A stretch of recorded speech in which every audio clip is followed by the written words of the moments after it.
તો મિત્રો આપણે આવી ગયા ડભોરા હનુમાન દાદા મંદિરે અને આપણી ગેંગ આગળ જ છે. જો આપ તો નવી ગેંગ છે ઉવાસ દ્વારી મોહન છે, સંદીપ છે, ચિરાગ છે. એટલે માર્કેટ પર એટલું બધું ભરેલું નહીં, ખાલી ખાલી માર્કેટ લાગે. કેમ કે પરમ દિવસે જ હનુમાન જયંતિ હતી એટલે પબ્લિસિટી હનુમાન જયંતિમાં જ આવીને જતી રહી. જોયેલા બધું છે બધા. પછી અમે આગળ જઈને દર્શન કરીએ. હું તમને બતાવું હનુમાન દાદાની મૂર્તિને દર્શન કરીએ, પ્રસાદ લઈએ તો મંદિરમાં જઈએ. વગદો ને વગદો બધું હોય પણ એ બધું કમદાર પતી ગયું હોય. અત્યારે કશું ચાલુ હોય નહીં. અમારે તો ને હા તો કરે તો કશું ચાલુ નહીં. એના માટે કમદાર તમે આવી ના કે હનુમાન જયંતિના દાડા અને અફસોસ થઈ ગયો. અમે શું કરીએ ભાઈ. અમે ફાઇનલી ડભોરા મંદિરમાં આવી ગયા. આ મંદિરનો સો ગેટ. અમે અંદર જઈએ. પબ્લિસિટી તો જો આ બધું નવું બનાવી દીધું હો. બધું જબરું એસેસરી કરી આખું ગો ફરીને જવાનું પછી દર્શન કરવાનું. હનુમાન દાદા મંદિર તો ભાઈ મજા આવે તમને ફરવાની. ફરતા ફરતા ગો ફરતા જવાનું.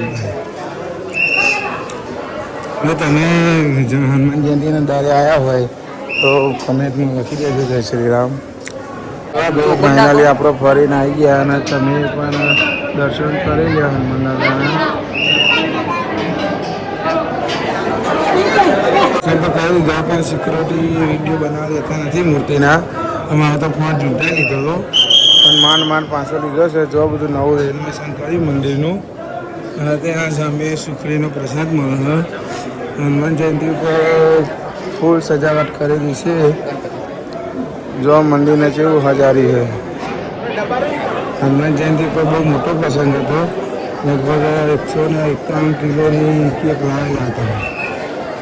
તો જો ડબ્બા કેટલા બધા પડ્યા બહાર. અને આ હનુમાન દાદાનું મંદિરનો ઉપરનો ભાગ જો કેવું સરસ મજાનું હજારી. આ અમારા બીજા વ્લોગર છે મોહનભાઈ ઠાકોર.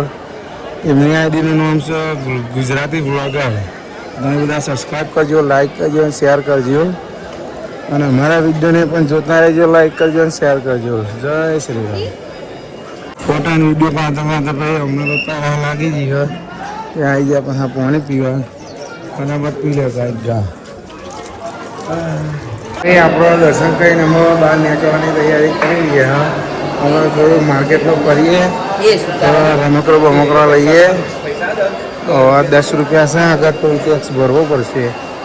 પણ દાદામાં આપણું દર્શન કરી લીધા. અમે જઈએ છીએ પહા શનિદેવના મંદિરે. શનિદેવનું મંદિર લગભગ એથી થોડું નજીક જ છે. જો આ છે આપણી કોબરા ગેંગ નહીં પણ આ તો ઉવાસદવાળી ગેંગ છે. એમાં એક ભાઈ તો નાયા વગર આવ્યો હોય એટલે મંદિરે નાયા વગર આવે. હું એમ કહું અરે તપસ્યા લોકો કરતા હોય તાના ચો નહીં બેહી રહ્યા હોય. તો ભાઈ જોઈ લો આપણે આવી ગયા શનિદેવના મંદિરે. શનિદેવના મંદિરે જઈને હું તમને દર્શન કરાવું. શનિદેવના કોમેન્ટમાં લખી નાખજો જય શનિદેવ. આ છે શનિદેવ મંદિરનો ગેટ. ફાઇનલી આપણો પગથિયા ઉતરી ગયા.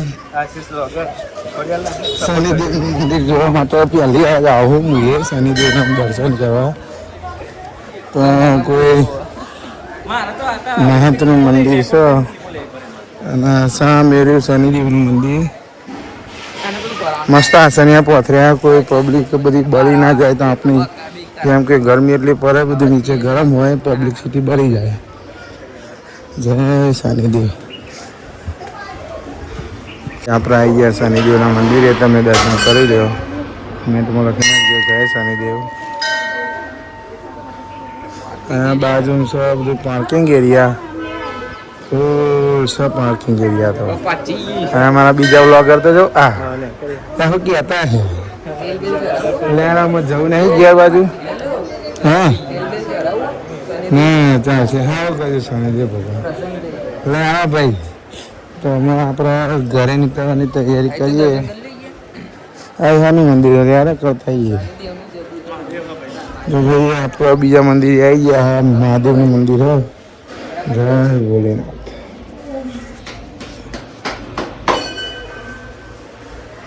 આપણા મંદિરેથી નીકળી ગયા અને આ કોઈ બુલેટ વાળો આવી ગયો. એટલો બધો બખારો કરો એટલે જ મને આ બુલેટ નહીં ગમતો.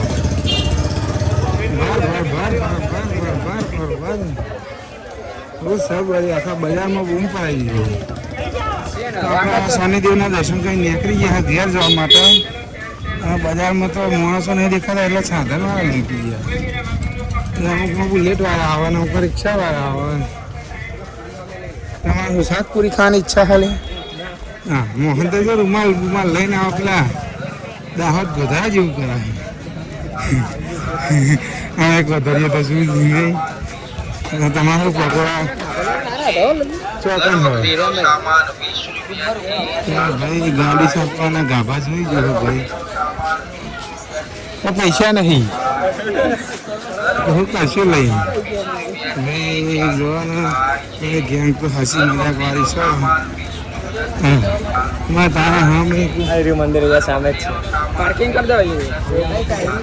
એક કામ કરો, કાલથી તમે હે ને એ સિક્યુરિટી નોકરી જવા લાગી જાઓ.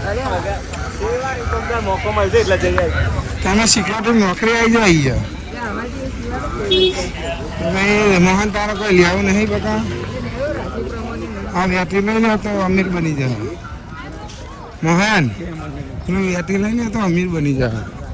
માહોલ ગરમ છે ભાઈ, ખૂબ માહોલ ગરમ. આવી ગયા મોહન તારો કોઈ લેવું નહીં. લઈ લે યાર ચડ્ડી પટ્ટી પંખા બીખા પંખા લેવા એવા નહીં. એના સ્પીકર તો આપણે આ મોહન એટલો કંજૂસ હોય ને એને કીધું તમે ત્યાં ગેસના પૈસા ના એટલે પકોડી ખવડાવી દેજે. તો મારો આગળ નાઠે કે મારે તો નહીં ખવડાવી કે પૈસા નહીં આમ છે ને તેમ છે. આ બધા એવા મારા એક કંજૂસી આ આપણે ગાડીમાં બેસી ગયા ને અમે જઈશું ઘેર. મોહન પકોડી ના ખવડાવી તો સાંભળું આવું એટલો કંજૂસ 50 રૂપિયાની પકોડી ના ખવડાવી.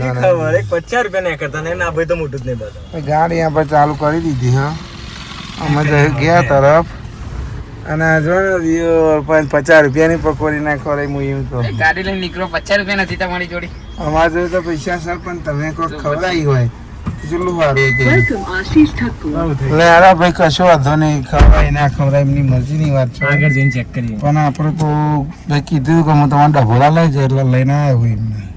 કોઈક બાઈક વચ્ચોવચ મેળવીને આવી ગયો. આપણે મોહન જેવો સાઈડમાં કરવા લે પણ આવું લે કરતા હે.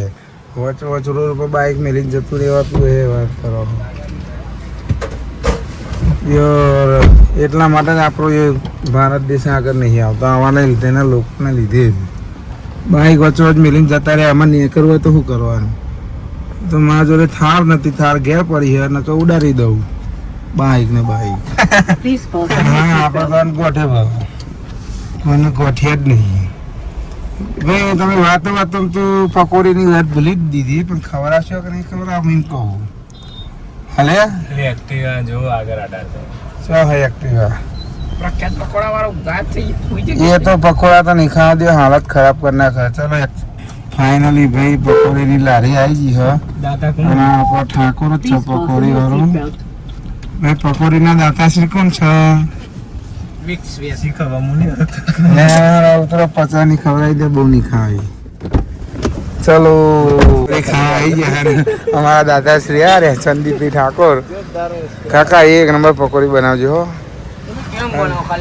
અમને મુશ્કેલ આપતું તો રહેવાતું જ નહીં કે હા હવે નહીં હાલ લાગતી. હા તો જો અઠો હા એટલે આપણને નહીં કહે અમે ખાઈ દઈએ તારી પકોડી. લે એટલે ચીખવી લાગી ગયું ભાઈ. 2 પકોડી ખાધી મેં તો પેલો જ જોયા. અને આપણે એને તો લસ્સી વગર તો ગમતું નહીં. પા ઓહ તારી પકોડી ખા ભાઈ તને લસ્સી પીવાના આવી ગયો. લ્યો અલે યાર આગળ ખાને પણ જોતો ખરો. ભાઈ પકોડી ખાઈ નીકળી ગયા અમે ઘેર જવા માટે. જો મોહનભાઈ તો હજુ 50 ની પકોડી ખાધી એમાં ટેટા જેવા. આ સંદીપ તો બહુ ખાધી જ નહીં. સમ સંદીપ આવું કર્યું ભાઈ. આ મોડલમાં આવજો રે. એવું એમ અમારા બ્લોગરો તો ભાઈ જોઈ લો આમાં નીકળી ગયા ઘેર બાજુ. ના હોય 100 રૂપિયાની ખાઈ ગયા. ભાઈ આપણને તો ખબર નહીં હોય. તેમ કે દાતાશ્રી સંદીપભાઈ હતા. આપણે તો અમે બક્કર મારવા વાળા છીએ. આપણા પૈસાનું ખાવાનું નહીં. બીજાના પૈસા જ મોજ કરવાની. જે આનંદ છે ને તો ભાઈ મોહનભાઈ તમારે કેવું લાગ્યું આમ પકોડી ખાધી હતી મને તો બહુ સારું લાગે. ના હોય શું કહેતા હે ચીકુ હતી કે મોરી હતી કોઈ દાડો ચીકુ ખાતો નહીં એ ભાઈ આજે 100 રૂપિયાની પકોડી ચીકી લાવી જેવી ખાઈ ગયો ખબર નહીં કાલે લાઈટ તો કાલે સવારે શું થશે હા